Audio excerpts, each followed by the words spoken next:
The Man Whore Podcast is sponsored by HotMovies.com. Try out some ethical, paid-for porn for free with none of those hidden fees or secret subscriptions when you sign up at HotMovies.com and use the promo code MANWHORE. Now let's get to the show. Welcome to the Man Whore Podcast.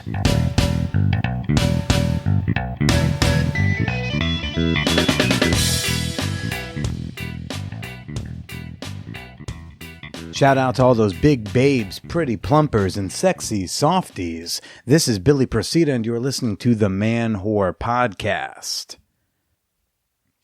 We know that Billy has somewhat of a limited but strong reputation in certain corners of Reddit. Over the years, I've had certain experiences that have been shared on there. I have recruited certain absurd sexual scenarios from Reddit.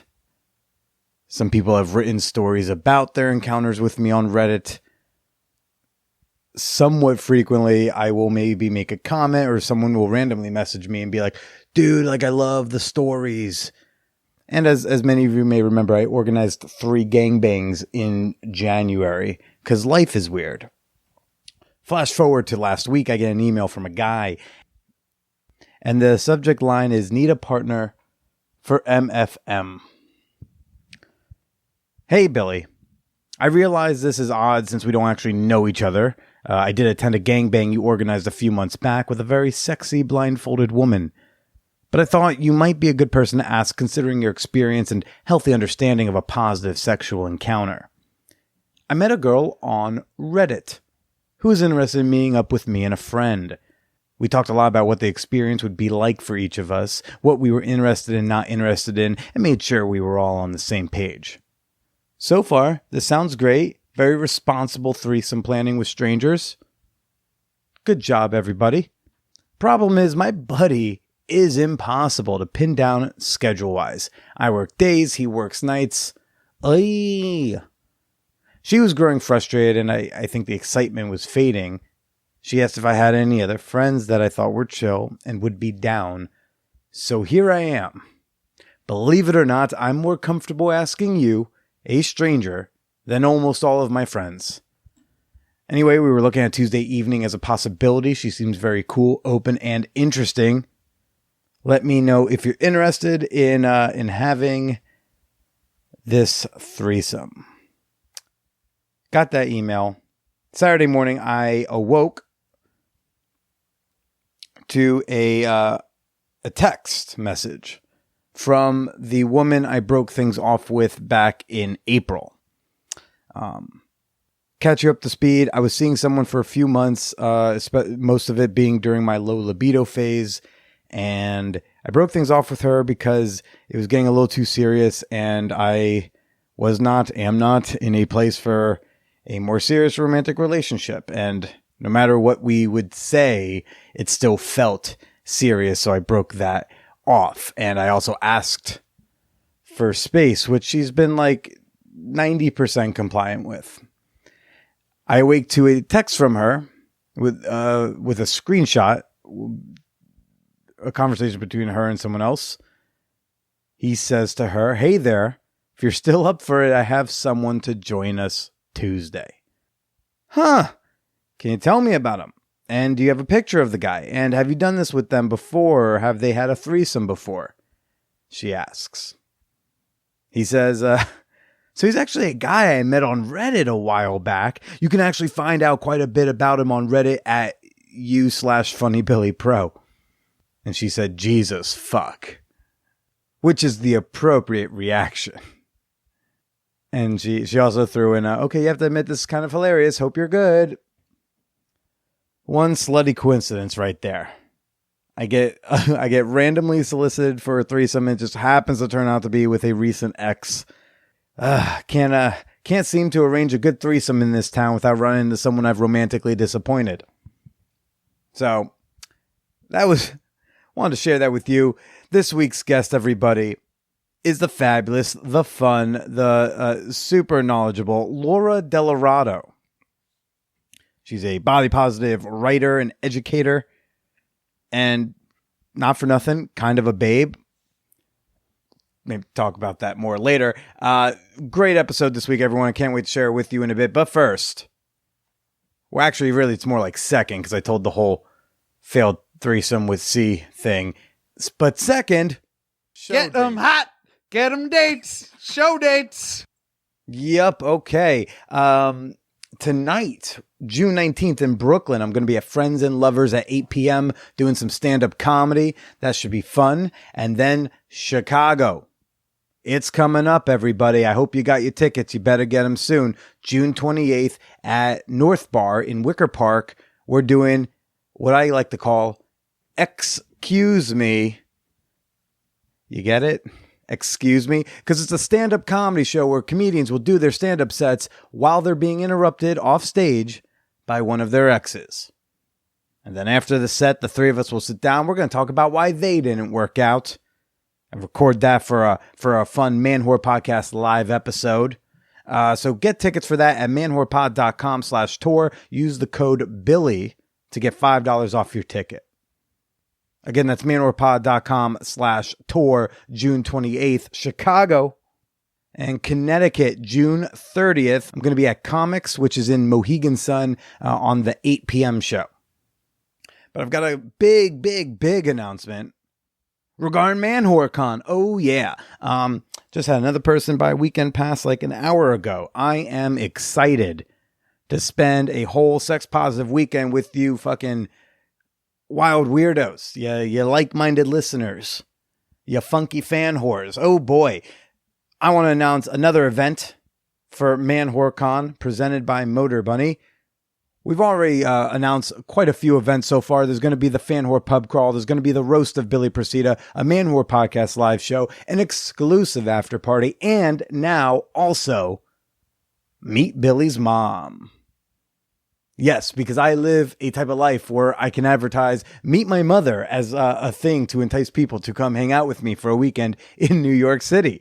Look, now the Roast and the live podcast, individual tickets will be available soon. If you can't make the whole weekend, you'll be able to buy tickets to that. But to join us for this intimate Q&A with my mom, which will not be recorded for release, this is a private event just for Man Whore Con attendees. And she's pretty stoked. If you've ever had questions about where the fuck I came from, this woman is prepared to dish. And don't you want to join us for that and oh so much more, okay? Don't you want to come to New York City and meet people just like you? Then you need to get your weekend pass right now, everybody. Go to manwhorepod.com/weekend and get your pass today. And of course, there'll be a link for that in the show notes.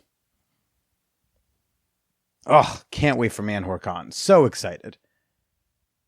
Here's another thing I get excited for around this time of year. Football. I am into the football. I like the sports ball. My preferred team of criminals are the New York Jets. Every year, and this is something we've been doing since year one of the podcast, we do a Fan Whore Fantasy Football League. It's a $30 buy-in. We do half-point PPR on Yahoo Fantasy Sports. We usually do 10 or 12 team leagues, depends on the year. If we get enough signups, we'll maybe even do like 2 leagues. But if you want to be a part of that, shoot me an email at manwhorepod@gmail.com. Let me know you want to be a part of the thing. We tend to get a lot of holdovers from the previous year's league, but usually some spots open up. So it'd be great to get some fresh blood in there. manwhorepod@gmail.com if you want to play some fantasy football with your fellow fan whores. And speaking of fellow fan whores, time for the fan whore appreciation moment. All right, moving through this schedule. This is the part of the podcast where I like to thank a few of the members of my fan whore community on Patreon. I like to give them a thank you because they keep a roof over my head, the internet running, and condoms in my drawer. Yeah, I've never paid for sex toys, but I still pay quite a bit for condoms. I really got to work out a sponsorship deal there.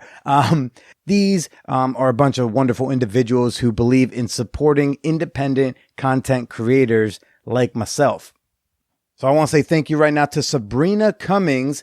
Can't wait to meet you at Man Whore Con. I'm so excited you're coming up from down south, so I'll see you there. Matt R. Hey man, I see you. Okay, I see you out there getting out the vote. Help turn Texas blue. You're doing a good thing, buddy. Keep it going. And Dan Brown, you know, I love the Da Vinci Code and the whole series. You're doing great work. And if you're not that Dan Brown, then you know what? I'm still happy that you're pledged, dude. Come say hi sometime. These are all people who are helping us approach our goal of getting Billy's nipples pierced at ManwhoreCon. Oh, yeah. Ooh, ouch.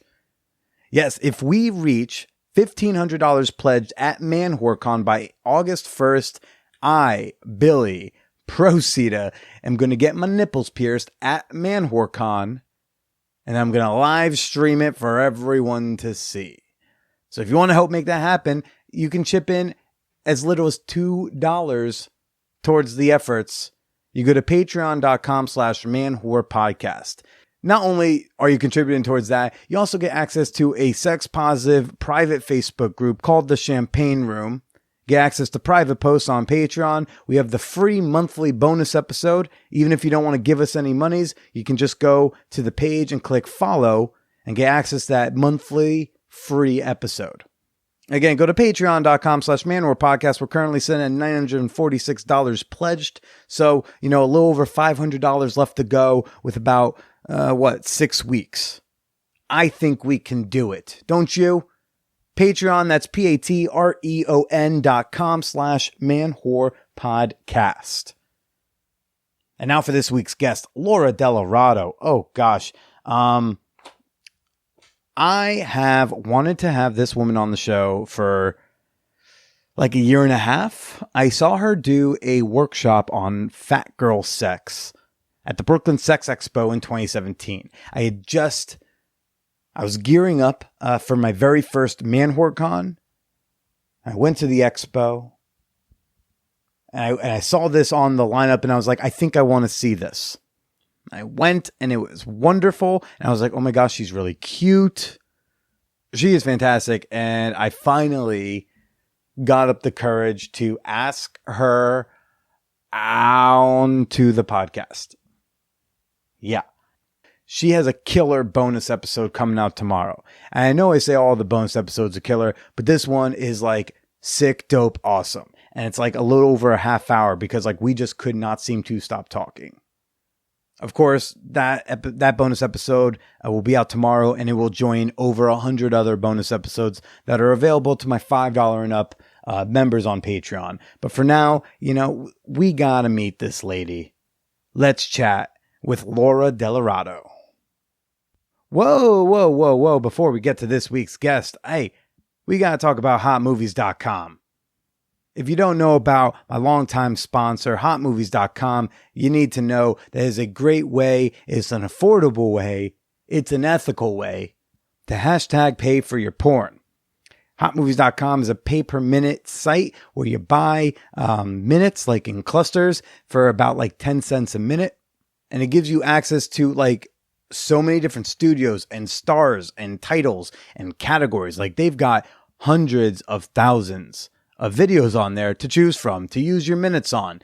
I love it. I use hotmovies.com myself. I searched for this one. I was like, let's search plus size, right? And it comes up Jessica Drake's Guide to Wicked Sex, plus size. Who we got in this one? We got Angel. And this is what I like about Hot Movies. They're going to tell you which stars are in it. They're going to tell you which categories each movie has. They break down the movie by clip. So if you want to be like, but I just want the clip with Kelly Shabari and Hef Pounder and Derek Pierce. I just want that clip. Just scroll down and they got like, there's the scene right there. Clip number 2, 18 minutes and 18 seconds. Boom. This one starring Angel DeLuca, Devlin Red, and Kelly Shabari. And I can just go ahead and watch some plus size fun sex brought to you by Jessica Drake. Or I can just search plus size and see all sorts of things. We got my plus size gangbang, my plus size MILF number 3. And Hot Movies is going to give my listeners to the Man Whore podcast 20 extra minutes just for being awesome. When you go to hotmovies.com, you can sign up for the free trial or any paid package, and you get 20 extra minutes when you use promo code MANWHORE. Again, that's hotmovies.com, promo code MANWHORE, hashtag pay for some of your porn. Now let's get to Laura Delarato. This Clone a Willy thing. Oh, and it's vibrating. And skin tone, the light skin tone, perfect. I hear that that's actually really difficult to do because you have to stay hard for like a very specific amount of time in order for that to stay. Correct? I have not done it yet, but that's why I'm told by people. Yeah. So you need to like be very erect. Actually, it'd be hilarious. What I need to do is pair up Clone a Willy for a sponsorship deal. I need to pair Clone a Willy with Blue Chew. And then it's like, that's perfect. Because then you can stay rock hard with the Blue Chew long enough to do your Clone a Willy. You should absolutely do that, actually. Like, I was just emailing them yesterday. I was like, oh, that's a good idea. Like, every time I look at those things, I'm like, I really just want to like watch someone do it. But I also think that I'm like, oh, what if that person's not staying hard? Like, do I just like show a tit or something? I don't know. I mean, I have not done it yet. I just don't have anyone to do it with. I first got that when I was with like my ex a few years ago, and then we just never got around to it. And then since then, it's like, no one to help. So, oh my gosh. I love that it's like sex stuff. New York University. Well, you know, I love this. I want them to be proud of me. I'm obsessed with this. Who's that? Oh my gosh, what's her name? Lorelei Lee, Mistress Lorelei Lee. Yeah. She's from an NYU person too, and she's like a smarty pants, but she's also like a dom, like a financial dom, like sex queen and dominatrix. And I'm like, that's right. It's almost as if like whores can be smart too. It's oh so my strange. God, right? Oh God. Literally, like, that's like my plight in the world is I sometimes, and I feel so dumb thinking about this all the time, like, you're going to find me to be an idiot right now. But basically, Doubtful. like, when someone's like, talks about sex or sex work in a negative way, I'm always, or if I talk about like, I was naked in a calendar or whatever, and I always go like, but also I got a 1370 on my SATs. Like, I always have to do that thing. And I'm like, I shouldn't have to preface that. I'm a very smart person, and I shouldn't have to like qualify it.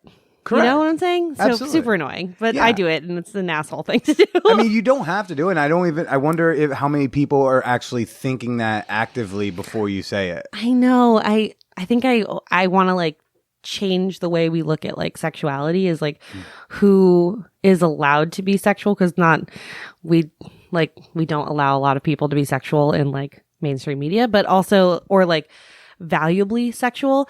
But then I think about like, oh, but then you can't be smart and sexual. There's always like the dumb hooker like trope, and there's always just like all those tropes that like sort of bleed into our culture. And I'm like, I just want everyone to know, like, we're all very smart and we're making these smart decisions. Well, we're not all smart. No, we're not all smart. Like, Some of us are real there idiots. are dumb hookers, and there are, hookers with PhDs, and just like everyone else on all the other professions. Are you the hooker with a heart of gold, or are you the? I mean, that's for you to decide. I will. Oh no, recorder. We're good. We're good. Yeah. Okay, we're talking. Great. Yeah, we're talking. We're nervous about the recorder, as I am here with. I apologize for your last name. Let's do it. Let's see if you can do it. I'm pretty sure I got it. It's not the hardest, but I always get nervous. It's a lot of vowels in between consonants. Yeah, it's a healthy Italian last name. Yeah, it might as well be mafia. Yeah, but I'm here right now with writer, educator Laura Delarato. You did a very good job. Yeah, I'm Precita. Come on. Oh my gosh, we're from the same block, probably. Yeah, so the same street in Sicily, I'm sure. Like, several generations ago. Absolutely. I also like that you also have like blue eyes ish. You have a blue eye, like you're a blue eye Italian-y person. Yeah. Me too. And everyone's always like, how'd that happen? I'm like, I don't know. Someone had sex with someone in Switzerland, probably. Yeah. But thanks for coming over. I've been meaning to talk to you for some time. Oh my God, I'm so happy I'm here. Yeah. And I get to hang out in your room with all your let me just set the scene. Please. There is a Clone a Willy vibrating sex toy maker thing. There is a hot person with a photo of a hot person with their boobs out That's sign. Siri, who sucked my dick in a porno. I'm obsessed with you so hard right now that's like a cool thing. And then there's like a porn. That's the porn I was in.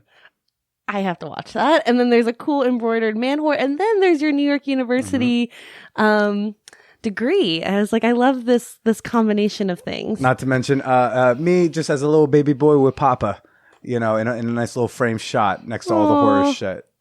I love a good like collection of horror stuff and family stuff. Yeah, I enjoy this. But yeah, thanks. just like up here on this little this bulletin board, Your we got signed like Hamilton playbill. Enjoy it. we got like a titty in my mouth here, and we have like dead grandma's, you know, in memoriam pamphlet thing here. I would expect nothing less from you. I'm glad like I'm living up to expectations. Perfect. Yeah. Oh, well, this is a treat. I'm really glad that I'm on this podcast. Yeah. So I saw you in 2017 at the Brooklyn Sex Expo do a talk, like a workshop on like fat sex or fat girl sex. And it had a lot to do with like positions and like you were talking about like stigmas and positions. So like some of it was like more, you know, like headspace things. And some of it was like practical, like, no, I need a longer stem to reach or whatever. Yeah. Oh my God. And I was just like, I need to talk to her. That was such a good workshop because I think that while sex is very physical, you know, the biggest sex organ you have is your brain. You, to do that 10% of physical work, you need to be 90% there. And especially as I've like my entire background and like ethos in the world is around like being a plus size woman and how that like empowers me. And I would say that most of the things that get in my way is like the emotional, mental side of it. So I want to make sure that when I did that workshop, I was like, and also like, while I live my life every day and like as a sexual being, I wanted to be like, you know, this is how we represent plus size women. This is how we represent fat women. And this is like not okay. And it like is internalized. And then we're all expected to just be confident and take off our clothes now and just like live our best lives. That's impossible. So I wanted to be like, here's some myths. Here's some things to like think about. And then like let's all fuck that. And then like, let's all have sex. And here are some cool ways to have sex. Yeah. So, also, we're in a big room group of people. We could all just do that right now. Right. Yeah. Reed Mahalko did a workshop, I think, like right after you. It was like his threesome one. And he said, like, all you need is if you and someone else want to have a threesome, all you need is another person. So you could like look to your left or right. And in theory, possibly have a threesome. Yeah. So it's like, okay, so simple. So it really is so simple sometimes, but we're all in our heads and we're all just like internalize things. And I would say that like, even as a person who's very confident, like I always have those moments where I'm like, oh no, I have to get naked now and I have a belly. And then I'm like, no, fuck that. I'm super hot. Like, and you just need to have that like second with yourself and then you're off. Go about your day. So you still have those moments? Yeah, I would say that because I have eyes and ears and I like walk through the world and I'm constantly told things about my body and you know what I have access to speaks super loud as to like what I have value towards. Like if I don't have access to clothing, hypothetically, that really says a lot about like my position in the world. Right? Like if no clothes are like available to me in stores, then I guess like I'm not really wanted here. That's internalized. You live our best. Then I have to like go like be like, hey, Billy, you're kind of hot or whatever. Like then I have to go do that. Like no, that's so difficult. Yeah, I got You want heartbreaking clothes story because I get that too. I had I think it was like maybe Christmas of 2011 or 2012. My family likes to just always indict my wardrobe every holiday season and by saying you don't know how to dress yourself, so here's things that you don't want anyway. Great, but very we would cool like you to put on. So I got 9 pairs of jeans, 9 pairs of like nice. Sorry, it wasn't 9, it was 7. 7 pairs of really nice designer jeans and some t-shirt that didn't fit, whatever. And they all came with like a gift receipt. My mom's queen of the gift receipt. Oh, I like your mom. Don't worry, there's a gift receipt. It's okay. I took all of them upstairs on Christmas morning, which is supposed to be a joyful, happy time. I took them upstairs to try them on, and not a single one fit. Oh my God. Fine, whatever. Maybe they don't know my size. I take them maybe, the next month to Bloomingdale's. It's nice, fancy jeans. I go to Bloomingdale's and I give them to the store clerk. I say, here, I need to exchange these for like store credit. He puts, he does the thing. He hands me a card and a receipt and said, this is the amount on the card. And it was just shy of $1,000. I was dressed like this. I literally said to the guy, I was like, dude, what the fuck am I supposed to do with that? Oh my gosh. So he got me 2 associates. We walked around the place. We tried every type of jean that was in Bloomingdale's and not a single pair fits me. Oh my gosh, I appreciate you for telling me this story. Oh my god, and I bet that did not feel good. I left with like one $60 t-shirt with Charlie Brown on it, and that was all I could leave with. You know what? I feel good about that purchase for you. I like the shirt, but it was heartbreaking to be like, and I'm not even like a wide guy. You're an average, I was trying to find like a size, like a 36, 38 waist that was also short enough for me or something. Like, I reasonably thought I could find something in Bloomingdale's. I gotta imagine there are a lot of stores you maybe won't even bother going into. Oh my god. I think it's so funny, like, when people are like, do you just want to like go to the store and like buy go to the store with me? And I'm like, what am I going to go do? Like, look at accessories? Like, no, get out of here. I'm going to go home and shop online like every other like plus size woman. Like, I just think that I just don't have access to certain things, which sucks. And then like within the sex world, like think about like now there's like leather and things that don't stretch. And now you're like, fuck, I can't have access to any of this. But, you know, there's also so many like cool online stores that are like branching out and like being cool, and I'll be fine. It'll be okay. So what even counts as like plus size anymore? Because what is it, like the average like size for? I don't understand y'all's sizing situation. That's another part of all this nightmare. Like, what is an 18? But I've heard that whatever the average like size is for all women is actually something most people would call plus size, but it's actually the average. Yeah. So the average size in North America for women is a size 18 or size 16, 18. That is plus size. That's actually like it used to be like kind of on the higher end of plus size, and now it's like starting to become like the beginning part of plus size as we've like cultures change and things have like. What does 18 adjusted. look like? Talk to me like a dumb man. You. Okay. I am a size 18. Okay. And I'm like I would say also I think that I'm not lucky, but I would say that like I'm tall. I'm 5'7". My like size, most of my like size is in my legs. Like I'm just like legs and boobs. And all my weight's kind of like centralized in my stomach, which is like the most Italian thing ever. And so when I buy clothes, like the hardest thing I have is just like finding clothes that fit around like the widest part of my body. But then I have like a smaller waist. So size 18, this is what size 18 looks like. It also can look very different on someone who is shorter. And then they have to go do that hemming garbage. And then, or someone who's a little taller than me. And then they have to like find something that's like overall bigger instead of having like I have to always like tailor my pants to like my legs because my legs are a little smaller. So size 18 is like me, like kind of like average lady. Yeah. Pretty average. But like I don't have access to like so much stuff. And then I also get like represented very weird in the world. So I'm always constantly like aware of my size, which sucks. What do you mean by represented in the world? Like think about every fat character you've ever seen on television. So we've got Fat Monica, great. Fat Amy, very cool.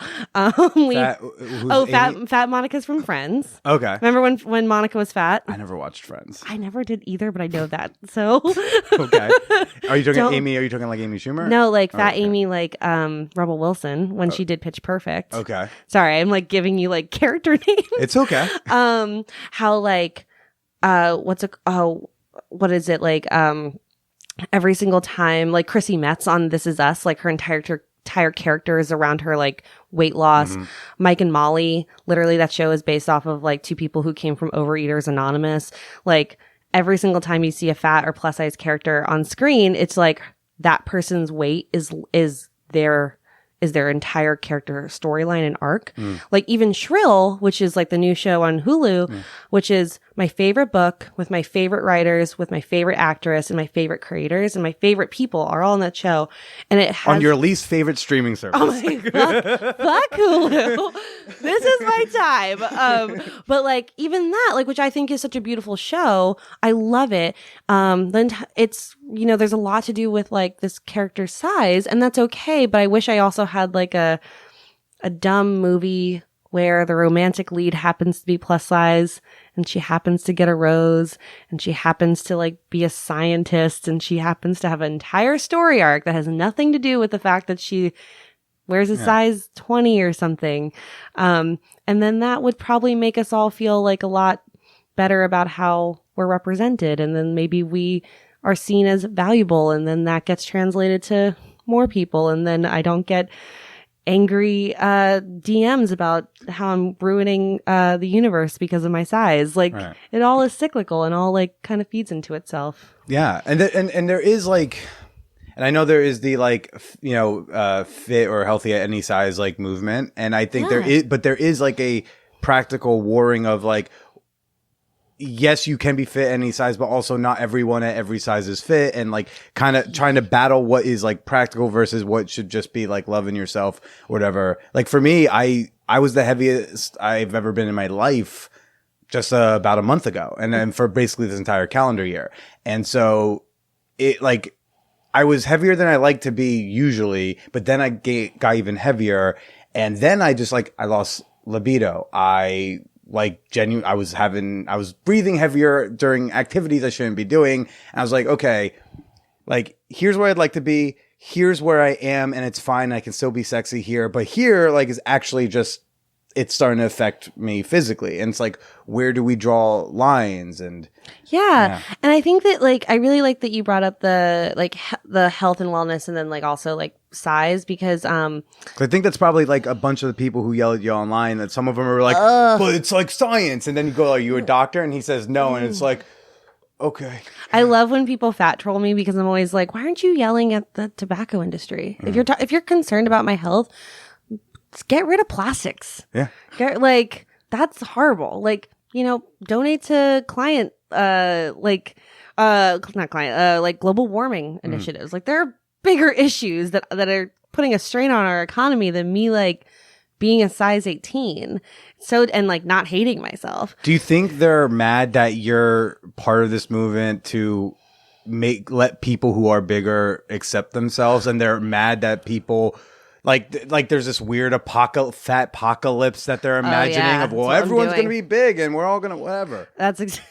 I have so much time to make fat apocalypse. But no, you know what it is? It's like when people do that to me, I feel really sorry for them. Like, yeah, it stings because it's like a person who's like not letting me like take up space in the world, and like let me have my own voice. And even through like that small DM or like someone being, I don't know, being dumb. But I'm always like, you don't like yourself and you don't like your body, and like you haven't accepted that, and that's like an emotional journey, not necessarily like a physical journey. You haven't been able to like come across that for yourself, and you don't like the fact that I just don't hate myself, that I've been able to like quote unquote cut a corner to happiness that like you've never been able to figure out. And I just feel really bad for those people, because I really like myself. I mean, like, not every day. How dare you? I know, fuck me. I really like myself. I mean, I like have my cloud of insecurities that like go around my brain all day, waiting to strike, but because I'm a human.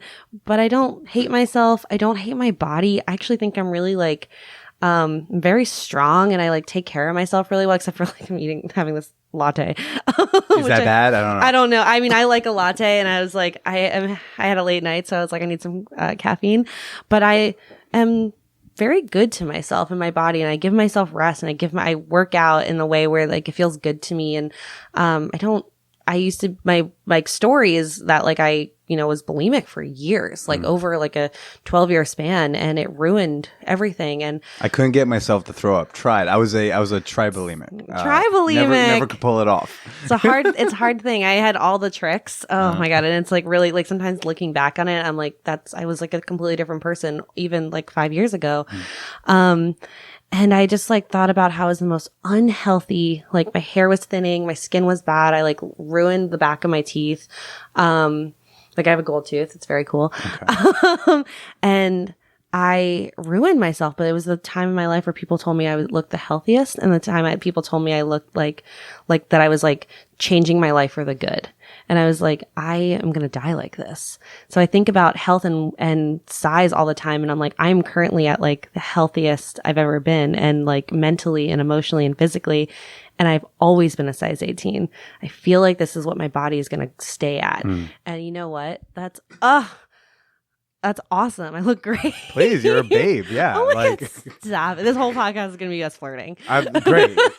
they very I get the emails, I read the comments. They enjoy that. I actually love your podcast when you like talk to like your Wait, do past you listen hookup. to this Yes, thing? I do. Oh, yeah. okay. I thought you just were like, yeah, I'll listen to one or two before this. No, I Oh. totally have heard of the Man You kidding me? podcast. Oh, God. Podcast. And I like when you spoke to me at the expo, I was like, I know exactly who you are. I'm going to stop being a weirdo and just be very chill about this. I'm glad you didn't phrase it that way though, because if you said I know exactly who you are, I'd be like, Hello. oh no, that could be really bad too.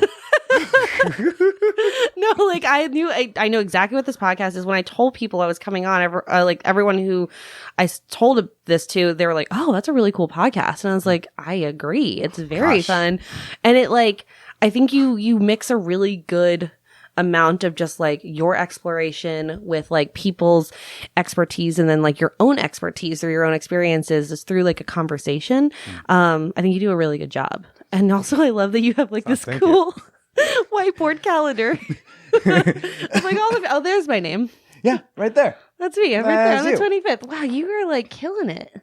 What? Like just like you're like doing a I'm very unorganized. Don't let this board fool you. I know it's color coded and that's like the best I'll ever do. No, that's fine. I like when you told me because I gave you a Google Calendar invite because Yeah. I live off a Google Calendar and now I see why you don't use one because it's like why would you? This is awesome. Yeah. This is awesome. But yeah, you're cool. You're doing good in the world and like I like that I get to talk to you about this stuff. Well, I like that I get to talk to you too. Thanks.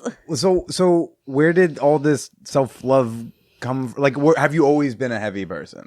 Literally my entire life. Okay. And like I remember I mean like when I was like 11 I wasn't because I didn't have hit puberty and I didn't like have my period and didn't have boobs and didn't have hips, but I remember when I turned like 13 everything sort of like happened and developed and if I look at my entire family, like we all look alike. It's like one of those things where I'm like, oh, so we all have like height in our legs and then we have like a stomach and then like we all are kind of just like round faced like Italian people. Yeah, we all look alike. This is a total genetic thing. Because that's also a part of all of this. But I've always looked like this in some version of like growing up. And I remember just like turning 13 and everything got smaller on me and I was on all these like diets, like trying to like At 13? Yeah. Oh yeah. I was on diets at 13 and You put yourself on them or mom? I put myself on them and It's never dad, it's always mom. always mom. So the funny thing is I actually didn't grow up with my parents. So I have like a weird fun story. You want to go into this? Please. Oh my give God. it to me. I have like a really fun story. So I was born in the Bronx in New York. I'm a New Yorker. Yeah, Bronx living. And I, like lived with my mom and my dad for a little bit. And then it was like around high school, like we're 13, 14, or sorry, like 12, 11, like when everything was like sort of happening. At that point, I was actually living with my grandparents in the Bronx. Just because like my parents were going through a divorce. My mom was trying to remarry. And then like, not to make this like a sad story, if you want to get like sad and deep into the world, are you ready? Are we ready? Yeah, so look, many crying has happened here. Oh my God, so I'm it's fine. excited. So like I basically like grew up in the Bronx with my grandparents for most of my life. My parents were going through a divorce. They had lost my parents lost like one of my brothers when we were really young. Like one of my brothers died and it was like caused a lot of trauma. And so they like sort of, my father like moved to Arizona. My mom moved to Florida. I lived in the Bronx with my grandparents. And then, so I was doing that from when I was like born to like maybe like 13, 14. And then my mom remarried. Very fun. Okay. And this guy named Tim, who was a abusive alcoholic and great, who hasn't had one of those stepdads, and basically like moved to Virginia. And she was like, I want to take my kids and move to Virginia. And so when I turned like 15, I was in Virginia and I went to high school there and great. And then the moment I turned like 18 and graduated high school a little early, I moved back to the Bronx. I just like didn't want to live with her or my parents because I just like, they're not like my parents are who they are, but like I grew up with my grandparents like even when I was in Virginia, my grandfather would literally like drive to the Bronx like 2 weeks out of the month, every single month, just to like make sure me and my brother were okay, my other brother. Yeah. And yeah, I just like never really grew up with my mom because she was always like gone. My dad was always like away and I never had a relationship with him. And my grandparents just like stepped in and made sure we were okay. So then who was around in your life to remind you that you were fat? Oh, That's- I mean, everyone.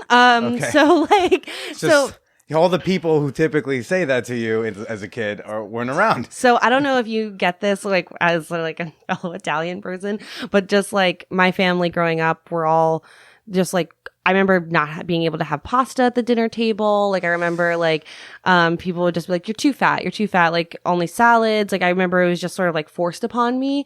And it was one of those things where I never even realized that I was like big. It was just the thing that I was like, oh, apparently I am, because I'm not being fed the same way as like everyone else. And then when I moved with my mom to Virginia, we went shopping. We wanted to like bond. And I remember she like took me into a store and she was putting clothes on me and she was like, Laura, you need to lose weight. And I was like like a kid. I was like 14 years old. And I remember it just started this entire like obsession with magazines. And I just started like reading magazines and trying to find ways to like be thinner. I was on every single diet and none of it really ever worked because I was like in puberty and like growing and becoming like all this. And it just like kept happening. Like people would just like really ostracize me for my size, like because I just never looked like anyone. And it just was like a thing that was always there and it was always like around. And I remember reading in a magazine, it was like the craziest thing that's ever happened was this girl, it was like this like 17 magazine or something. This girl was telling the interviewer about like her sister and how her sister died from bulimia. And I remember being like, oh, but she looks so thin. And that's how it all started. I used to do a bit when I would do all my Weight Watchers material, which I haven't done in years, but one of them was just like drinking Diet Coke because it was 0 points. Yep. And it was like, you know, like, yeah, like maybe I'll get cancer, but like I'll look good with cancer. Like I'm gonna be a sexy corpse. Yeah. Oh my God. And I love that. Genuinely was what like I cared genuinely more about that at the time. Isn't that crazy that like I would rather like be thin than like at some point be thin than like be in anything else. Like thinness was like the ultimate goal. And I just I spent my entire life doing that. And then bulimia just turned into like I would like to think that bulimia is a thing that is really about weight loss. It's about control. It's about like controlling like what you put into your body. And I will say that no matter what I ever did, I never got thin. I always stayed this way. And it just turned into like a more like, just a self-inflicting like harm habit of like being this size and not being able to like go lower. And I was like, I played sports. I ran track. I did the school play. I like played soccer. You were active. I was so active. I was always active. Even up until I was like 27, I was playing rugby. That's so hot. Oh my, I couldn't play so at some hot. point because I like you can't tell on my face because I had 8 stitches under here. Okay. Very cool. Under my eye. Dope. And then, I dislocated my knee and I got a concussion. And that's like par for the course, honestly, of playing rugby. And so I had to like stop and like find different ways to be active. For sure. Yeah. But, Do you ever do the Pro Anna, Pro Mia groups online, like live journal and shit? I definitely have seen them. I was like the only guy in mine. Great. I felt like kind of proud in high school. I was Aw. like, yeah, well, I'm the only dude here. This is dope. Yeah. Very cool. So like, that's my like, kind of like my story truncated of Yeah. just being like constantly reminded of my size and then like having that internalized and then just finding these like physical ways to like kind of be mean to myself a little bit. And then it didn't stop until I was like 26. And so I'm 32 now. So that's not that long ago. But how did you start finding the love and to be like, you know what? I'm hot at this size and like, you know, I don't need to lose weight if I don't want to, or like, Yeah. when did all that kind of start? Probably when I was around 27, 28. Like, cause it took me like after I was having a moment with myself where I was like, I'm going to die like this. Like, this is not a way to live. This is a way to die. And, I remember just like going into eating disorder anonymous groups like around the city because I was living in Brooklyn at the time, and I was really ashamed of all of it. And I had to like go to nutritionists to like learn how to like re-eat, and then I had to go to the dentist to like go get a root canals, and very cool. I'm like Kesha back here. And I started doing like really like kind of nice things to myself and like being just like kinder and looking at my Instagram, not necessarily like my feed, but like looking to find like people who look like me, who love themselves, and seeking out things like Tumblr when it was cool, when it had porn on it, because now it's trash. Finding people who look like me and like just like exposing myself to myself and being like, these people love themselves, like I can love myself. And through that, I, you know, not that insecurities go away, they don't. We're all like 17-year-olds in our brain all the time, but you like go slowly and slowly and slowly, and you finally one day, like when I was like 28, I think I was like, I'm not going to be at war with this body anymore. Like I'm done with this mind prison, like that I have to like be thin to be valuable. And I don't. I'm incredibly valuable and I'm really smart and I'm a good person, and I'm not a murderer. And which is like top of the list. And I was like, I'm not going to do this anymore. And using like my Instagram and using like social media, I've been able to like kind of talk about my journey and my struggles and have other people see like what I go through on a daily basis, and maybe they find solace in that. And then like it's sort of this like feedback loop of I'm doing okay, you can be okay. Like I'm not having a great day, but we're all going to be great. So it like then started having this journey. And so, but I want to hear about your body journey. I want to hear all about that.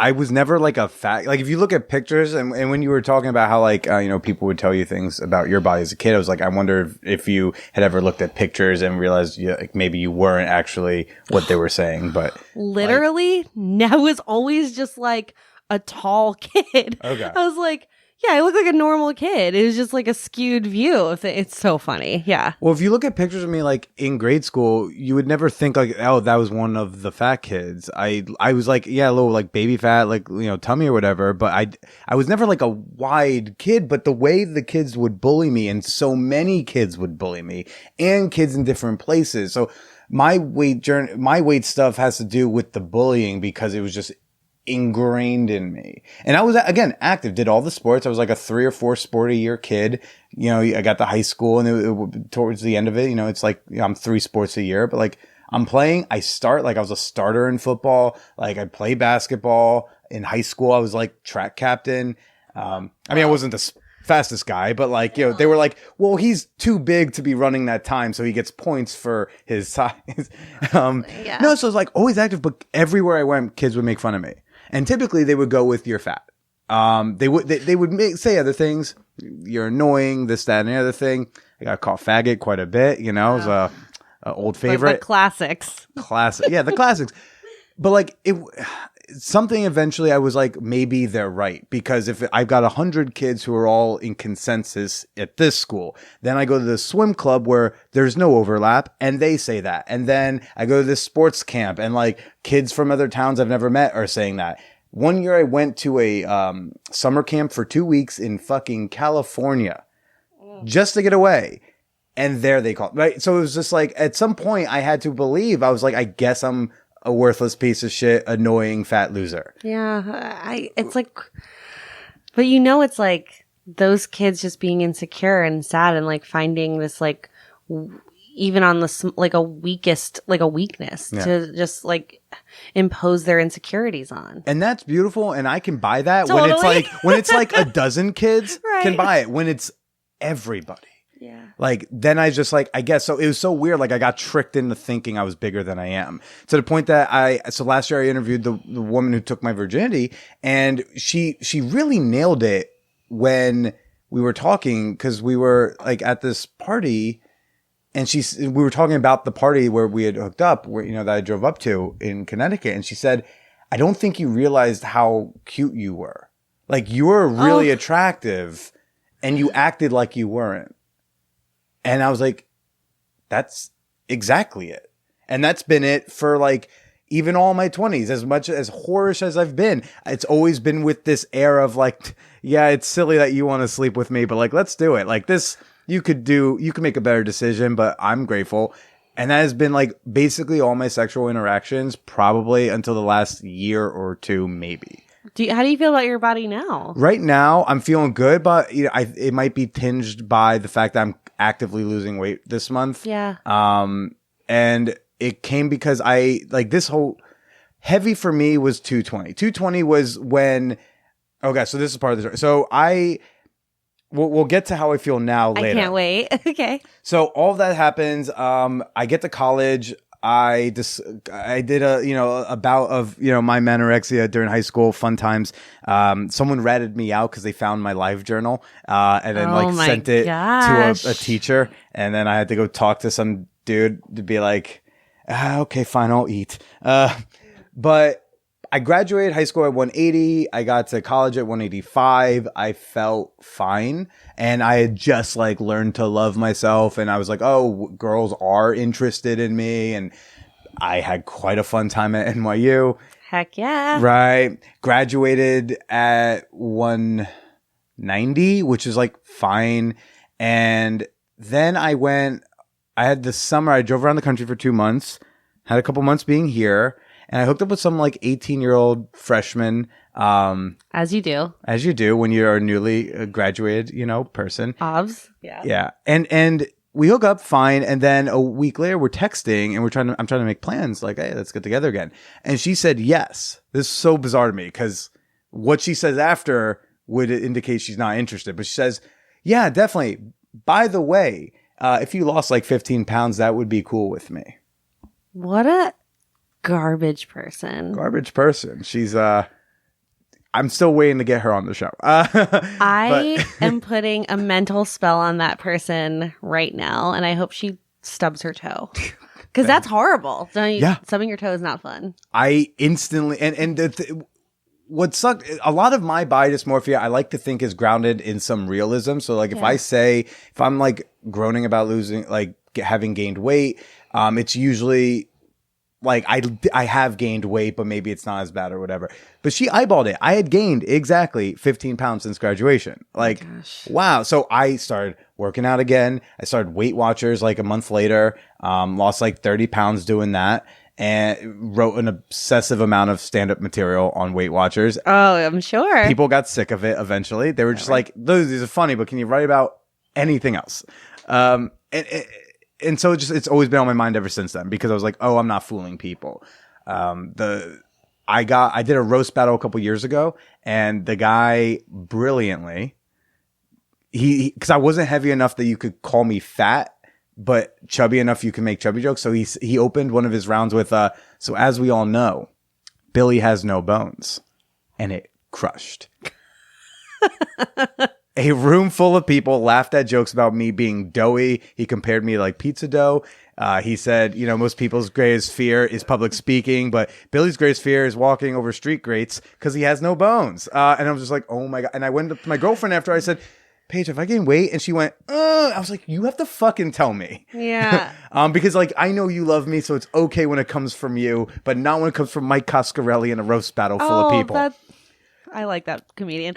No, he's not. We're fine. It was just he did his job. He was supposed to roast me. So we were great. talking about this earlier. Just if you're gonna make a joke, make it good, and I'll laugh at it. If it's a bad joke, okay, let's. They were good. I thought there was joke. Brilliance in not doing fat jokes, but doing he's fat enough to do chubby jokes. Yeah. But I didn't know I gained weight. I thought I was fine. I thought I was sexy and all that stuff, and then all of a sudden, boom! And then I didn't feel sexy for a while, and then I had to try to lose weight again. And then most recently, I gained a lot of weight. I gotten up to 233, which I'd never seen that number. Yeah. So wake up call for me.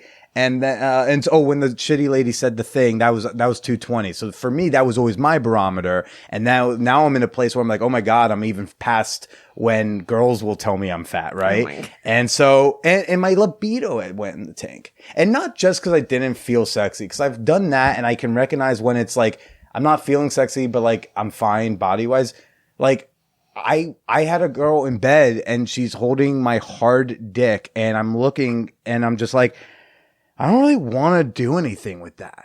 like I didn't want to do anything sexual. Like, is it like it's like a mental thing that's also being brought on by like your physical, like I don't know, like being I don't know. I mean, I ain't no doctor, so like I don't know if it was mental affecting the physical or if like I was just at the point where I was always stuffed with junk food that my body just was like, we don't need to fuck. We got to eat so much candy that who needs sex anymore? It's like, yeah, It was like my body was doing the meme of like, yeah, sex is fun, but have you ever had a whole box of donuts? Because like, I mean, have you ever had a whole box of donuts? Entenmann's, the devil's food donuts. Yeah, they're so on the, fucking great. Tomorrow's my binge day and they're up on top right now.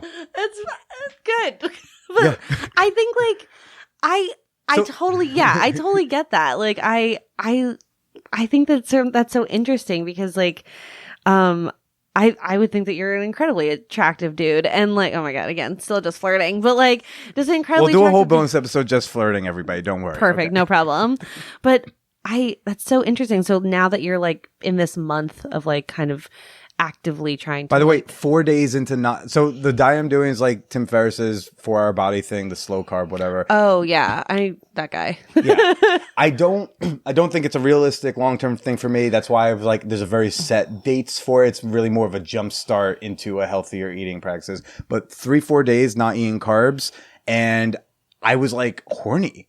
I was like, I want to fuck somebody. Like who do I have any, who was the last person who were the last few people I had sex with? Like I was like, I'm ready. What about your carb headache? Did you not get like a carb withdrawal?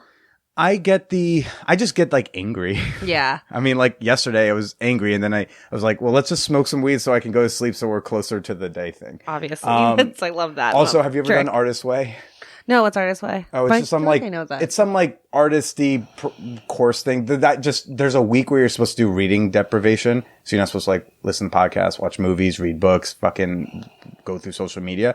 This week has been that week. Tomorrow's the last day, so I've been going this week not having like fun food or. I have 50 plus notifications on Twitter. I'm terrified. You know, like so a lot of times I'm like, I'll go to bed at 10:30 because I just want to get done with this day. I totally fucking get that. Oh my gosh. But so like treating my body better because so it wasn't just like, oh, I gained weight. It was like I was not treating my body nicely, like with the food I was putting in. I wasn't working out and exercising. So yeah, I'm going to not feel sexy. I'm not going to feel horny. And that all made sense to me. But like I've had so little sex this year because of that. I think from like mid-February until a month ago, I was no thanks. I don't need sex. Which is weird for me because it's fucked up my head because I have this like persona, right? Like that I think is a little bit more put on me than I put it out there. So people are like, well, oh, that's that man whore guy. I'd be like, yeah, and sometimes a man whore doesn't want to fuck. Yeah, sometimes a man whore does not want to fuck. Like I feel like I get that too, where everyone's always like, "Oh, you must be so good in bed." I'm like, "You're right, I am." But like, I don't know, I'm like super good. But also, I'm just like, there are just some times where I'm like, I'd really want to go to bed. I want to cuddle because I had a hard week or something like that. Like it's not. Our personas are not just us. Yeah. We're not just like sexy sex people all the time. Yeah. I have to go to bed. And that's regular and normal. But just like to go so many, like for me, like not having like PIV sex for a month is kind of weird. It hasn't happened often since I started having sex. Yeah. And so like, it was like on top, all this low libido stuff was combined with like making me think different, like, who am I even anymore? Yeah. You know? And when, again, it's just like when I started treating my body nicely, I started feeling better. And so that's why it's such a weird line between like, when are we being body positive and when are we being practical? And like, you know what I mean? Totally. Oh my gosh. I do like body positivity and it like a thing that I care about a lot, but I also think if you look at body positivity just like as like a base scrolling through Instagram, you would think that people are just like, every day is a great day with your body.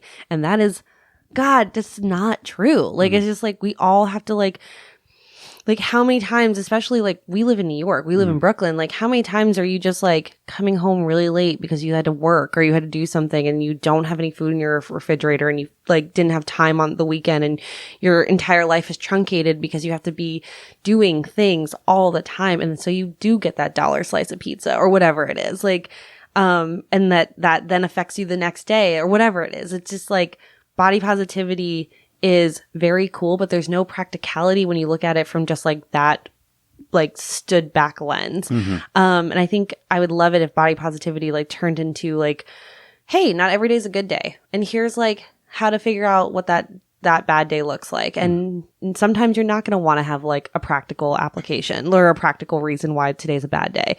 Sometimes you just want to be fucking mad and go cry in the shower.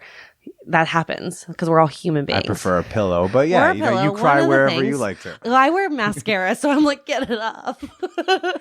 But I like to cry on the train or pillows exclusively. So you're like public or private? You're I like, don't mind. Yeah, you're an exhibitionist crier. Oh yeah, I'm an exhibitionist. Everything. I got a hand job on the sidewalk 2 nights ago, or I'll cry on the train. I'm obsessed with you. Wait, tell me about this hand job sidewalk situation. My triumphant return to Tinder. I got banned from Tinder a year ago March. Wait, you got banned from Tinder? Yeah, I got banned from Tinder. Oh my god, we're on the Tinder banned like team, and the reason I got banned was because I had like a bikini photo, and I was like, all these thin girls out here have bikini photos, and for some reason, like I'm banned. Right? Great. Did they tell you that was the reason? No, it was like once I put that photo up, I immediately got banned, and I was like, ooh, that's a whole other like we can have that conversation of just like shadow banning and plus size bodies and like who's acceptable. But like, I'm glad to be part of the Tinder ban club. Well, I caved and made a new one. I mean, I have a Google Voice number that I totally made with that one. I didn't know you could, but I reached out to my friend, this guy Steve Dean, who's like an online dating expert, and like he has like 50 apps on his phone because he like consults with the app companies too. I'm obsessed with this person. That's awesome. And he got banned from Tinder. Even I was like, oh man, he's not even problematic. What'd you do? And then he's like, yeah, but I made a new one, and here's how. And I was like, oh, so I did that. Instantly got matches. Instantly was like, oh, cool. This is like, I remember how kind of to do this. I'm trying to remember like, oh, how do I flirt with people in text? Yeah. But otherwise it's like, all right, great. So I met up with someone a couple nights ago and went to a bar, had a couple drinks, fun, walked her back to her building. Cause I said like, hey, I'm getting tired. Like I'm going to roll out, but this is dope. And we just made outside of her building, and she had one of those like basement step things. Cool. Where like, it's not actually used for anything. Like it's not a real door that opens. And so we just kind of went down there, made out, and then like one thing comes to another, and like my hand's down her pants, and then, oh look, Billy's dick's out. That happens sometimes. And then she was like, we basically were, you know, jerking each other off until I got a little too distracted to keep doing my end. And, you know, and then as a gentleman, and she had that moment after I came, like it's pretty much all on her hand. And I did that. Her hand just kind of froze in the air in a way. And I was like, so I took her hand, if I may, please. and I just wiped it on my thigh. That is like the 2019 like level of chivalry. I like it. What, you know, just that kind of guy. So I actually like Tinder. I love talking about dating apps with people, especially as a plus size woman, and especially like who I am in the world, because I feel like I get the craziest shit on Tinder. What do you get? But it's absolutely because of like, get ready. I'm going to connect so many things for you right now. But it's like kind of what I was saying in that workshop of just like, this is how we represent plus size women. It's in a pretty bad light. Mm-hmm. It's like kind of always this like joke. The only other times we represent plus size women is in porn. And that's always this like very like, I have fetishes. Everyone has fetishes. Everyone has their things. And it's like people are going to porn to like see this. I brought that up in my workshop of just like people are looking at BBW porn, but no one talks about it because people are interested in it. But we have devalued this body size in acceptable society. So people are looking at it through this like pornographic lens. So then I go on Tinder. I don't talk about my size on Tinder. My Tinder profile right now currently says I've had all my shots. That's it. It's very funny. Okay. It's cute. It used to say like, talk to me about true crime and pancakes. And then it just didn't matter because people were saying the dumbest shit to me anyway. I assume you're writing your own original lines though, right? Yeah. Oh, because I think I've discovered that women probably, there must be a site that has like Tinder bios that you can just grab. Definitely. Because last week I came across 2 women with the same 2 like jokey lines in their bio. And they're good lines. So the first chick I was like, oh, that's really funny. And then the second one was like, oh, fuck, I think they're just uncreative. I'm going to tell you that that's a thing. Okay. That is a true thing. Sorry to tell you. But yeah, mine just says I've had all my shots. But it's not referencing your body. There's no reason for someone to talk to you about your body size. I mean, like I have full length photos. My Instagram is like connected so people can see that I'm like a person. And I've never fucked a fat girl before, which I'm always like, what? You could have just said hi. And then like, I want to feed you. I get that all the time. I'm like, please don't. I don't like certain foods because I'm a human being who eats like everyone else. Yeah. And I always get like, I love your curves. And I'm always like, all of the, like, thank you. That last one I think is trying though. It's trying, but it's also, I always wonder if people are saying that because they're like, wait, hey, P.S. I find you like totally acceptable. And I'm like telling you that kind of thing. And I'm always like, just say hello. Yeah. Hey, you've got pretty eyes, which I do. Like, hey, I really like, cause I have some like drawing stuff on my Tinder, like that drawing. Yeah. Or like, hey, like I saw you were in Paris in that photo. Like, when did you go to Paris? Totally acceptable things to write to me on a social media platform that everyone else for some reason gets. But because my body has this like dictated narrative of like, I'm like overly sexualized, but then like also not sexualized, but then also just like has no value. I get like, I want to feed you. And I'm like, I don't like things. I don't also, like there's ways things. to like compliment your, like you, how you look and your body without making it about your size. Like you can just say like, I love your body is a thing you can say to any person. Any person. And I always say to people, I'm like, do you tell thin women that you like their body? Like, is that a thing? Like, do you go like, oh, I really like how your thin hips. Do you say that? Because if you're not saying that to thin women, like, why are you saying like the body shit to me? I'm like, it's almost like this, like, I'm accepting you for your body. I know not everyone else does. Kind of garbage. As someone who's had, especially when I was a lot younger, I've been on Tinder since like Tinder pretty much launched. No big deal. Oh my God. Look at you. OG Tinder. Look, I was on Tinder back when you could actually run out of people in New York City on Tinder. You have swiped through the entire borough. I did that. Yeah. When I was like 23, I would run out. So I would sometimes, especially again, I was in a different mindset. I'm a different person at 30 than totally whatever. Okay. Cool, great. We all are, yeah. I think I feel like I say that more for them than you. I feel like you're on board with who I am. We're all very different. So I think part of it can be like a nervousness. Like you're seeing someone you're attracted to, and either you've never been attracted to a person who looks like that before, whether it's race or like whether they're in a wheelchair or like they're bigger or whatever, like. Or they're trans, like whatever it is, it's something new and you're feeling a thing that you don't normally feel, or you're feeling that thing and like it's quote unquote not normal. And so you nervously address it and it just comes off really shitty because you sometimes forget there's another person there.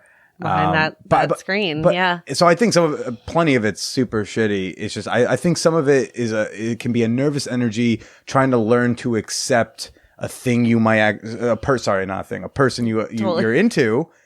And if we lived in a world where we weren't saying like you need to be ashamed of being with a fat chick, then they wouldn't need to knee jerk go like don't worry, I like fat chicks, I promise. Yeah.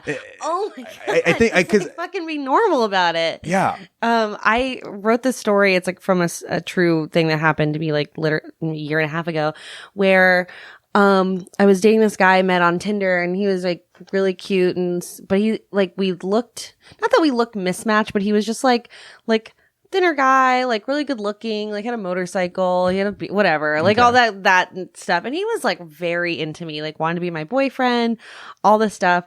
And then I remember at some point being like, oh, this guy hasn't like taken me out on like public dates before, and I was like, why is that? And then I remember was like sort of making out with him, and I was like, let's go out somewhere tonight. And he was like, I don't have to be seen with you to like for you to know that I care about you.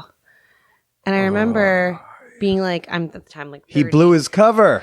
Yeah, I was like, and I kind of like internally knew. Like you always know. You always like have that like deep dumb feeling, and you don't like want it to come to the surface, but you know. And I remembered being so heartbroken about this because I remember telling people, it's like part of this like dumb story that I wrote. It's not a dumb story. It's a great story actually, about how like this guy looked like James Bond. Like he looked so much like a James Bond character. He just had that like rugged, like I'm going to go save a world, like a burning building, baby in a burning building kind of look. And then I remember being like in this story, like, but the actual James Bond, like Pierce Brosnan, is married to a fat woman.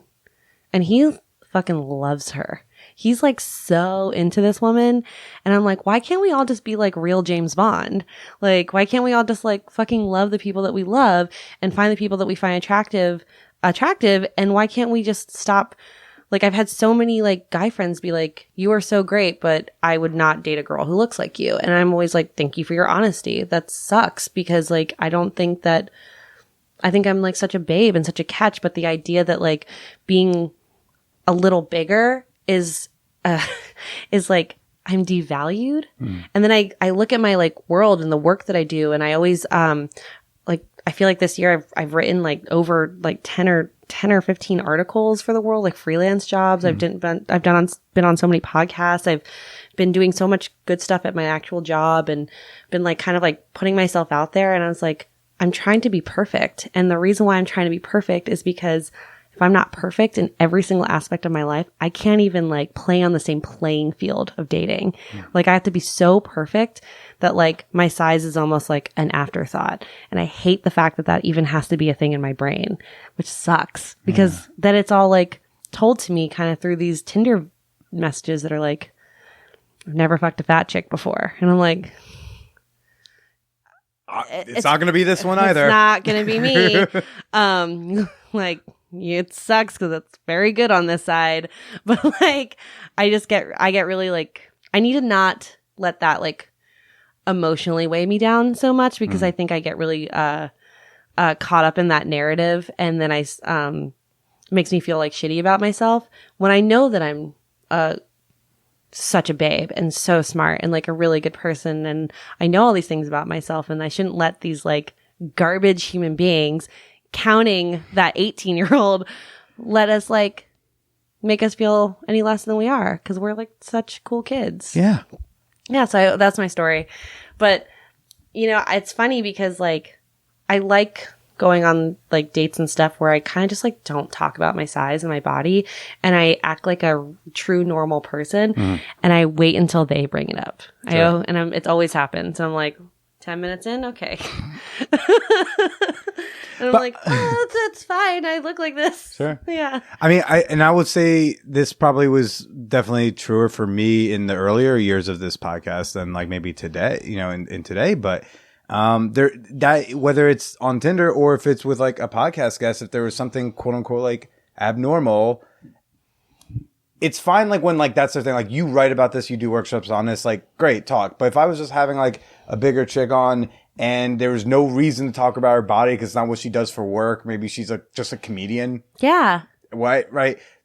Like, so I had like Lisa Traeger on. Like, we never once talked about what her body looks like because it's not what she does. Yeah. And like, I think a younger version of me would like nervously ask like, so like, is it hard dating when you're bigger?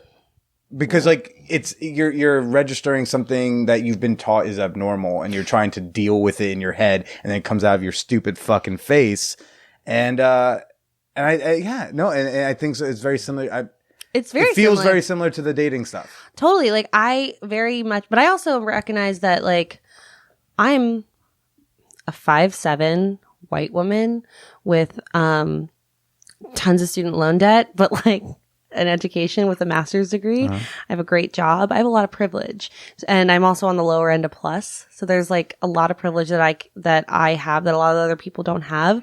So when I like tell these stories, I'm always like, it's not like, it is difficult. It's my experience. I'm going to talk through my experience, but other people have other experiences. So if there's like a cool babe out there who has a different experience than me and that other person can operate in the same world, explaining our experiences, making sure that more people understand why they shouldn't be doing that or should be doing what they should do. And I like that, like, we're living in a time now that, like, body positivity, while it has its faults, like, has bred some really great voices of, like, for me, it's, you know, like, making sure that, like, sexuality and body image and confidence are all connected, and it's all cyclical, and it's all a thing that, like, stems from your past and, like, integrates into your present. And I love that there are people out there who are talking about wellness and bodies and like fitness in bodies and like eating in bodies and just like education in bodies. And I love that. I think that's super fun and great. And like the beginning of this year, I decided to make this weird newsletter called 1-800-HEY-LAURA. I just like decided to make it. And I was like, I need something that's mine. And I remember the thing that I like cared so much about it was that not every edition was going to be about bodies or about sex, but everything was going to tie into those things. Like, I just did one about grief, because right now I'm in like a cycle where I'm just talking about pain. And I was writing in it. I was like, you know, I've gone through so much like hard grief stuff in my life and things that I've had to really like come over like trauma wise. And that stuff like stays within your body and it stays within your mental capacity. And then you're like making out with someone and all of a sudden something happens and they touch something and you start crying because you miss your grandfather, or you like, you know, or like that happens. Like you just start like things. I mean, that's every week for me. Everything happens. Yeah. But like, it's so like connected into your body. And, it's like, if you have an insecurity about something on yourself, like it's going to come out when you're having a hard day. And so when I made that newsletter, I was like, confidence in your day-to-day life absolutely stems from how like you feel about yourself sexually and how you feel about yourself in your body and how like your past totally connects into all of that. So I like, it's all connected. When you're practically speaking, when you have those blurts in your head, yeah, what do you do to combat them so that you can get through them and continue, just being the boss ass bitch that you are? So boss, so bitch. It's funny. Actually, the other night I was seeing this couple and they're very sweet and they're like one of those, like a situation where I'm like, I don't feel like I'm a fantasy in their life. I feel like I'm a unit. They're a unit. Like we're dating each other. It's very sweet. And I like had a hard day. Like I think it's just like a weird thing. And What was the weird thing? Oh, I think the thing, like a friend of mine told me that I had to either kill like professional Laura or sex positive Laura because I couldn't operate in the same world. And I was like, which is ridiculous. So ridiculous. And I like felt really sad that I was like, men can do that. And like, that's not cool that I can't. And I remember just like being really sad about it. And so I was like laying in bed with these two and everything was getting like kind of sexual and hot. And I remember just like having a really hard moment. And I was like, hey, I just need to take like 10 minutes. I'm going to like get some air and like take a chill pill and like, let's put a pin in this. And then like, everyone was super respectful and nice. And when I came back, I was like, I really don't want anything on me. I really want to like do things to like both of you, watch you two do things. And I think that comes from just years of experience and being like, how do I feel right now? And what is good for me? And I'm going to do, what's good for me in this moment instead of impulsively being like, I'm going to fuck someone or I'm going to make out with someone and I'll deal with the repercussions of that emotion later. It's just like in real time, like kind of being therapeutic with yourself. But that's like, I'm 32. Like that doesn't happen tomorrow. Like that happens years and years of just you being like, you know, asking yourself in the moment, like, does this feel good? Mm-hmm. And we don't do that. Like in the universe, we don't do that. Like we are not taught that. We're taught to do and whatever. Or even in specific like sexual spaces, we're taught like, no, you go and you do this and you fuck and that's what you're doing. And you know, if you're in bed with someone, like you're probably going to have to fuck them, even if you decide to change your mind in the middle. And like or if you're not feeling sexy all of a sudden, you can't like, we don't teach people that you can pause or that you can even pause and offer an alternative. We think like, oh, a pause in the sex means no, it ends. And like, let's say you were saying, hey guys, I need a thing, or I'm feeling kind of weird today. I feel like we're taught that just means we're done for tonight and we'll try again tomorrow. And it's like, no, you were like, yeah, I don't want to do these things, but I really want to do these things. Let's do these Yeah. things. And like that, I do the same thing when I want to stay in a sexual space and I might not be feeling the sexiest right then, is I want to give. Cause then I'm like, okay, I'm now serving more of a purpose and like I have value and worth. And right now it's not going to come from this body that I may not love in this second. So I'm going to do things to someone that feels good and that's fun, or we're going to make out. But like, we're not going to do X, Y, or Z. Cause like maybe I don't fuck as well when I don't feel sexy. And I think people need to learn that like you do have agency and you can propose alternatives, and it doesn't mean like penis and vagina sex, not the end all be all of the sex options. Not literally. I mean, it's great. It's a great option, but it's not the option all the time. And like that stuff is really, that stuff is real. And also like having an orgasm or being not submissive, but being on the bottom of that scenario and like having things done to you and then having an orgasm. Orgasms are incredibly emotional. So like, I couldn't imagine being in that situation where I'm having a hard day and like, being vulnerable enough to like take off my clothes and like have foreplay done on me and then have an orgasm or whatever it is, have an orgasm and then just, have this like probably an emotional response that I'm not ready to have in that moment. And I think having that like 10-minute break and pause and alternative allows you to like really assess who you are and what you need in that moment. And I also think, and what I think is great about people like us and people who work in the sex universe and have to be like real people like outside of the sex universe and also have to be confident people, is when you have that conversation with yourself and then you can actually have conversations with other people that you're in the most intimate moments with, when you're naked in bed or when you're like at a play party or when you're getting a hand job on the side of the street, which is like great, is then you can go to your boss and ask for a raise. And it's not scary. You can stand up for yourself if someone says something dumb to you. You can be a more like confident person in non-sex world, because sex world is so intimate that you just like become this expert in communication. You're not going to be the greatest all the time, but I can tell that I have a level of emotional maturity that like a lot of people around me don't. And it's all because I just learned through sex and body confidence world. I had to actively learn those things. You find the confidence to be naked at a sex party in a country where like, you know, your body is told to that it is one thing or another, right? If you have the confidence to be like stand in the middle of that play party naked and be like, I'm fucking hot, deal So with hot. it.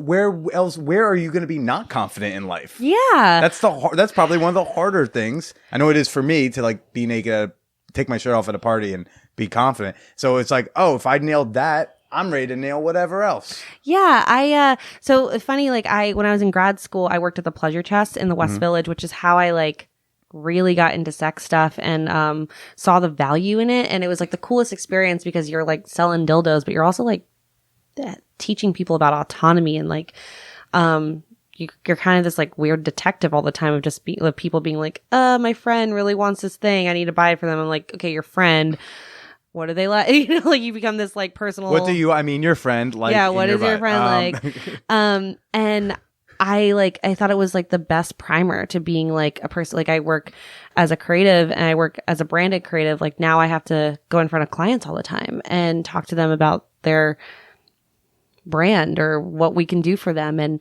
that's in my like real, my like work 9-to-5 life.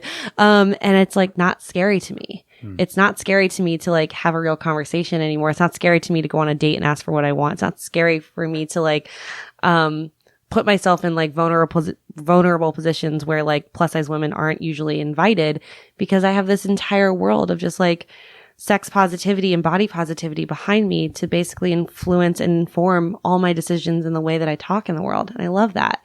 So that's why I don't hate myself. I'm glad you don't hate yourself. I'm sure it's helped a lot of other people not hate themselves too. Yeah. I have a question for you. I have an answer for you. Okay. So like, have you ever had sex with a plus size woman or a plus girl? Yeah. Yeah. I like to have sex with people I think are cute.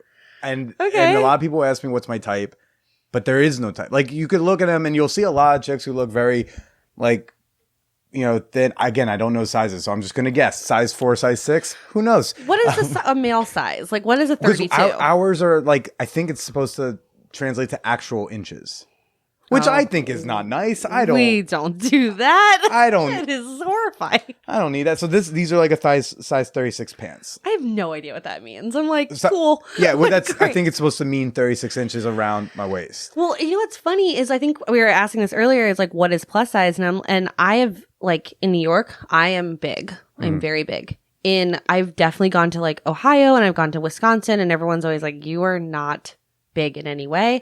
Like, You should see my aunt. She needs one of those little those little fucking scooters at scooter. Walmart. So I like- you're good. I like a scooter. Yeah. So like in Ohio, plus size is scooter size. It's Yeah, like I mean, and it depends. It like, just depends on where they're looking at you, people be like, are. oh my god, she's like walking. I know, and That's- it's so silly, like how plus size is this weird, interesting range, and you like who you are in the plus size spectrum, like denotes your value, and it changes from like location to location. Like everyone is always like, Ashley Graham is a plus size woman, and I'm like, Ashley Graham is not plus size. Ashley Graham is a taller, maybe a few sizes bigger woman we have deemed as this acceptable plus size, but plus size women don't look like that, but that's not technically plus size. It's what we have deemed as acceptable. And now we all have to like live up to this dumb expectation. I mean, she's not dumb, but like that's what plus size is. Like to be like 6 foot and like maybe a size 10. Great. Like, and have no belly and like have all your like weight in your ass and your tits. Like, fine. Like that's impossible. And I just like, but it's just so dependent on like where you are and what you have access to and like what that region considers like big or not. So I can like go different parts of the country and be like small or big on like sets when I do modeling stuff or when I've been in front of the camera. I have been both too big and too small. And I'm like, where do I fit then? Right. Yeah. And like, and I understand that there's such a spectrum with like health and like and weight, and how like, yes, if you are over like their weight that can like put on your heart, that's not good for you. But like being too like, there's people out there who are like starving themselves, and that's not healthy. There are yoga smokers out there. That shit's not healthy. And there are people out there who eat McDonald's and they're incredibly thin, and they are able to like pass in like thin society. That's not healthy. Yeah. But like we give health and fitness and wellness like a look. And if you don't go into that look, it doesn't matter if you're smoking right after your yoga class or anything, like you are accepted. Like, or you're like, if you are like, it doesn't matter if you're like plus size and you go to yoga and you like eat salads or whatever, like you're still not part of the conversation.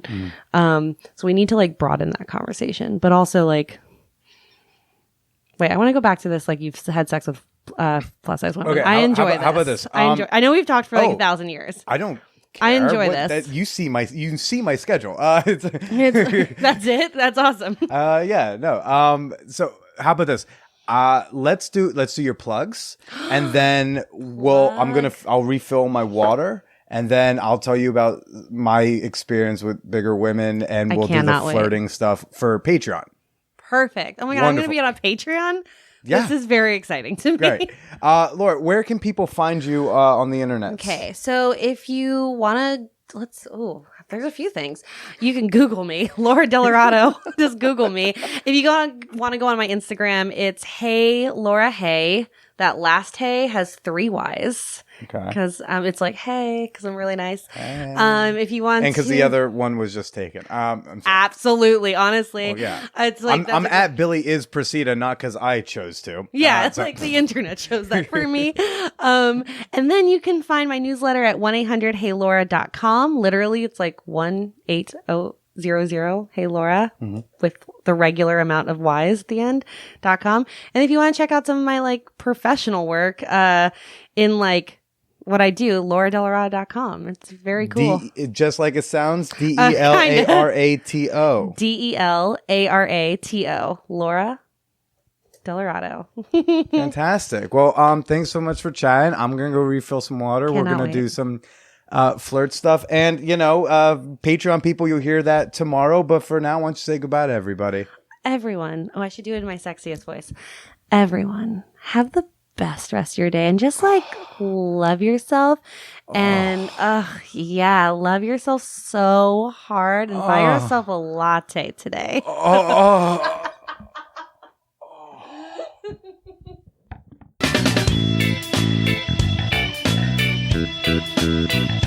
That was a great one. That's definitely a highlight for me. Oh, so good. Let me know what you thought about this week's episode, okay? There's so many different ways you can tell me what you thought. You can tweet at me at @TheBillyPresida, or you can make a comment on the Man Whore Podcast Facebook page. Do you like that Insta? Do you like the gram? I'm on Instagram at BillyIsPresida, and I like to interact and respond to all your comments over there as well. Although, if you're going to DM me, just don't be creepy. You know, you can be sexual, just don't be creepy. Like, introduce yourself. Hi, I'm so-and-so, fan of the show. Then insert lewd, lascivious comment, because then at least I know who you are. So yeah, Twitter at @TheBillyPresida, Instagram at BillyIsPresida. Or, you know, stay old-fashioned. I like the old-fashioned thing. Shoot me an email. You can send your comments, your questions, your booby pictures, whatever you want, to manwhorepod@gmail.com. Again, also email me if you want to be part of the Fan Whore Fantasy Football League this year. Chicago, I want to see you out there. Go to manwhorepod.com/tour. Use the code Billy. You get $5 off your ticket. Bring your friends. It's going to be a really fun night out. Great way to start Pride weekend. Show starts at 9 o'clock. You're going to get out by 10:30, and you can go continue your party.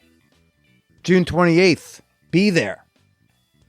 And last but certainly not least, if you want to support this podcast, the best way you can do it is by becoming a member of our Fan Whore community on Patreon. Between the Champagne Room on Facebook and the Peep Show on Kick, you can connect and become friends with like-minded listeners from all over the world. Become a member today and go to patreon.com/manwhorepodcast. That's Patreon, patreon.com/manwhorepodcast. Laura's got a great bonus episode coming out tomorrow. Excited to drop that. And then next week, we're talking about pickup artistry, the seduction industry. I'm talking to a fellow stand-up comedian, Byron Sadiq, reformed pickup artist. So, stay tuned, but don't you dare reform from staying slutty.